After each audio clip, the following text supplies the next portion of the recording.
Hello everyone, welcome to Sonamoni learning centre. আজ আমি তোমাদের জন্য নিয়ে এসেছি সপ্তম শ্রেণীর ইতিহাস প্রশ্নপত্র। দেখো, এটা দেওজোড়াই হাই স্কুলের প্রশ্নপত্র, 2024-এরই প্রশ্ন। তোমাদের যাদের এখনো পরীক্ষা বাকি আছে, তোমরা প্লিজ এই প্রশ্নটা খুব মনোযোগ সহকারে দেখবে এখান থেকে প্রচুর প্রশ্ন কমন পেয়ে যেতে পারো। ঠিক আছে, চলো দেখো একে কি বলছে। ঠিক উত্তরটি বেছে নিয়ে লেখো। ঠিক আছে, 14টা প্রশ্নের উত্তর দিতে বলছে। দেখো একে বলছে, চোল রাজ্যে টেরাকোটা শিল্প, ব্রোঞ্জ হস্তশিল্প নাকি বস্ত্র শিল্প বিখ্যাত ছিল? এটার উত্তর হবে ব্রোঞ্জ হস্তশিল্প। ঠিক আছে, নেক্সট কি বলছে দেখো, পাল ও সেন রাজারা উৎপন্ন ফসলের 1/6, 1/3, 1/4 কৃষকদের কাছ থেকে নিত। নেক্সট, চর্যাপদের পুঁতি নেপাল থেকে উদ্ধার করেন, কে উদ্ধার করেন? হরপ্রসাদ শাস্ত্রী। ঠিক আছে, নেক্সট প্রশ্ন দেখো কি বলছে, সুলতানি শাসনের প্রতিষ্ঠাতা হলেন কুতুবউদ্দিন আইবক। মনে রাখবে, 1206 খ্রিস্টাব্দে কুতুবউদ্দিন আইবক সুলতানি সাম্রাজ্যের প্রতিষ্ঠাতা করেছিলেন। ঠিক আছে, নেক্সট, ইলতুৎমিশ খলিফার থেকে অনুমোদন পান 1227, 29, 1529, এটা 1229 খ্রিস্টাব্দে। ঠিক আছে, নেক্সট প্রশ্ন কি বলছে দেখো, মুসলমান শাসকরা জিজিয়া কর আদায় করতেন, কাদের কাছ থেকে আদায় করতেন? অমুসলমানদের কাছ থেকে আদায় করতেন। ঠিক আছে, তারপরে দেখো, বলছে ঘরঘোড়া যুদ্ধ হয় 1539 খ্রিস্টাব্দে। নেক্সট প্রশ্ন, আকবরের অভিভাবক ছিলেন বৈরাম খাঁ, কে ছিল? বৈরাম খাঁ। নেক্সট, জাহাঙ্গীরের আমলে কোন শিখ গুরুকে প্রাণদণ্ড দেওয়া হয়?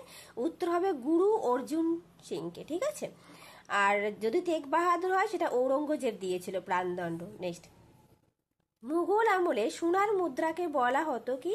মোহর। নেক্সট, ভারতে চিস্তি সম্প্রদায়ের প্রতিষ্ঠাতা ছিলেন আলাউদ্দিন খলজি, মঈনুদ্দিন চিস্তি নাকি নিজামুদ্দিন চিস্তি? উত্তর হবে মঈনুদ্দিন চিস্তি। তারপর দেখো নেক্সট কি বলছে, শ্রীকৃষ্ণ বিজয় কাব্যের লেখক হলেন মালাধর বসু। নেক্সট, মুঘল স্থাপত্য শিল্পের শ্রেষ্ঠ উদাহরণ হলো কোনটা হবে? তাজমহল। নেক্সট, মহাভারতের ফার্সি অনুবাদের নাম ছিল রজমনামা। নেক্সট, ভারতের সংবিধান গৃহীত হয় কত সালে? 1950 সাল। নেক্সট বলছে, অনেকগুলি গ্রাম নিয়ে হয় একটি ব্লক। ঠিক আছে, তারপর দেখো অতি সংক্ষিপ্ত উত্তর দাও। এখানেও 14টি প্রশ্নের উত্তর দিয়ে বলছে। দেখো প্রশ্নগুলো, পাল যুগের একজন বিখ্যাত শিল্পীর নাম বলো। নেক্সট, নালন্দা বিশ্ববিদ্যালয়ে কতজন বৌদ্ধ ভিক্ষুক থাকতেন? 1500 বৌদ্ধ ভিক্ষুক থাকতেন। কোন অঞ্চলকে দোয়াব অঞ্চল বলা হয়? যে গঙ্গা যমুনা দোয়াব অঞ্চল বলা হয়। ঠিক আছে, নেক্সট, বৌদ্ধ ধর্মের চিরতরে মুক্তিকে কি বলা হয়? নির্বাণ লাভ। তারপরে দোহা কি? কবিরের যে ছোট ছোট পুঁথি ছিল, ঠিক আছে, সেগুলোকে কবিতা ছিল, সেগুলোকে দোহা বলা। তারপরে পাইপস বলছে কি? পাইপস কি? পাইপস আর সিজদা। দেখো নেক্সট কি বলছে, জাতক কি? অথবা জাহাঙ্গীরের আত্মজীবনীর নাম কি? জাহাঙ্গীরের আত্মজীবনীর নাম হচ্ছে তুজুগি জাহাঙ্গীরি। মিনিয়েচার কি? বিজয়নগর রাজধানীর নাম কি? হাম্পি। ক্যালিওগ্রাফি কি?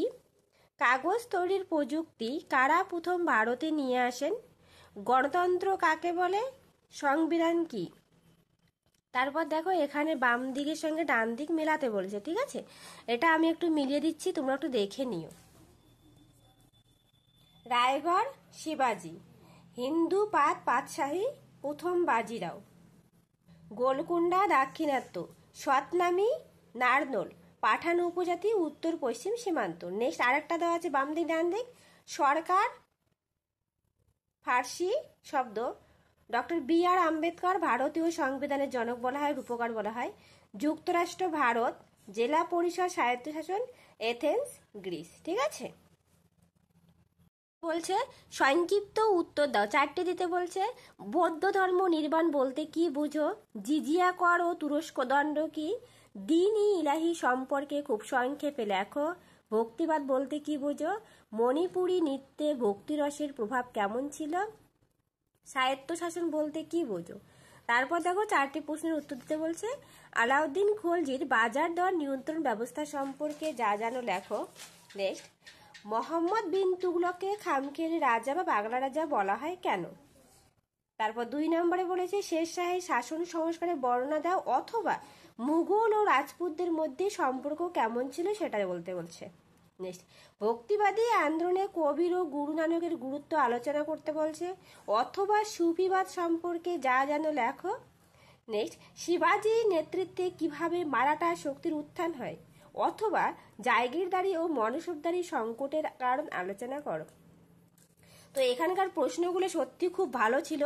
তোমার যাদের এখনো পরীক্ষা হয়নি, এখনো পরীক্ষা বাকি আছে, তোমরা এই প্রশ্নগুলো কমপ্লিট করে পরীক্ষার হলে যাবে, ঠিক আছে?